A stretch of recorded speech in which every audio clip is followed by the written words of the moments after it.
Hey guys, Peter here to do an album review. Today I'm here to tell you about the latest from Enforcer, Live by Fire 2, out March 19th on Nuclear Blast. This album has 17 tracks, 76 minutes in length. Now this is the band's second live album.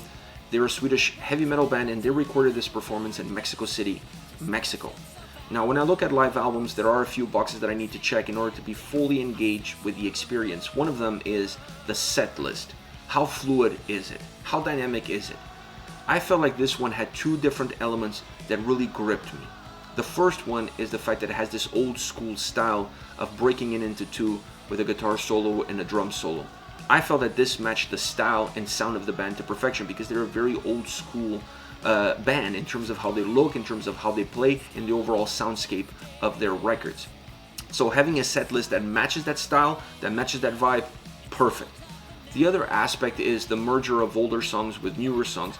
I think they did a great job alternating tracks, alternating records, if you will, and giving you a glimpse of their full discography. Obviously, there's more of an emphasis on their latest album, but that is to be expected.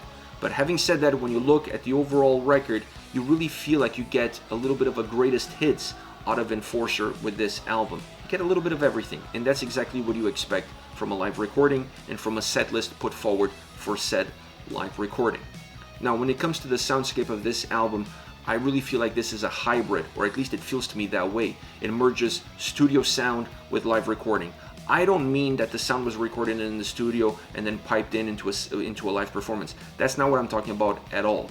I mean the sensation that you get. The quality of the recording of this concert is such that during certain songs, when you're in the middle of the song, you almost lose track that you're listening to a live album. It feels like a studio recording, feels like a jam session at best.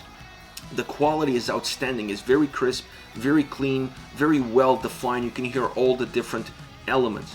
On the other hand, you get the heat, the warmth from the audience, the connection with the band, the talking back and forth, the interaction, the asking for songs, the singing along. All of those elements are still present there.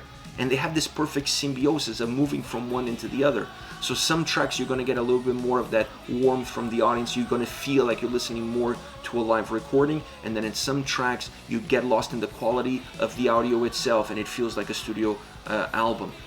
These two worlds are perfectly merged from the first song all the way to the last song. And this is really the live force of this record, because at the end of the day, you want an album that has quality of sound, and this record definitely has that.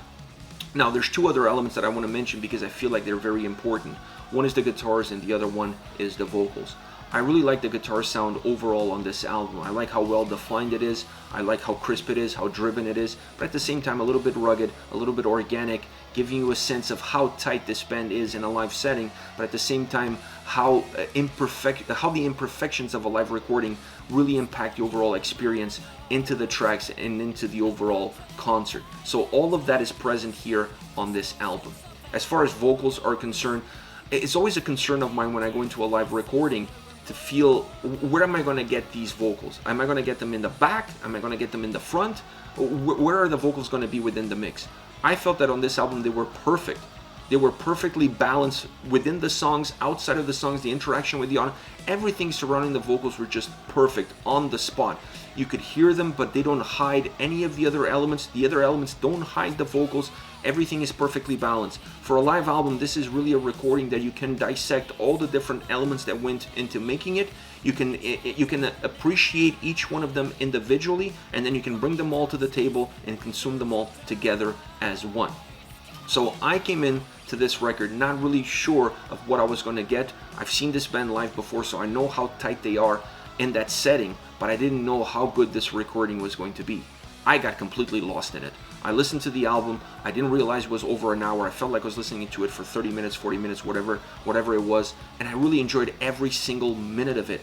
I enjoyed the quality that it had. I enjoyed the ability that it had to make me feel like this is a live recording, but it doesn't necessarily sound muddied as some live recordings do. So kudos for them for putting together such a strong live record. I really feel like if you're a fan of live albums, if you're a fan of Enforcer, considering that we can't attend any live shows right now, there's nothing happening, this is that perfect record for you to put on, listen to the vinyl, enjoying it, flip it over to the other side, hear the drum solos, hear that old school approach of putting together a set list, and really vibe to what Enforcer has put together on Live by Fire 2.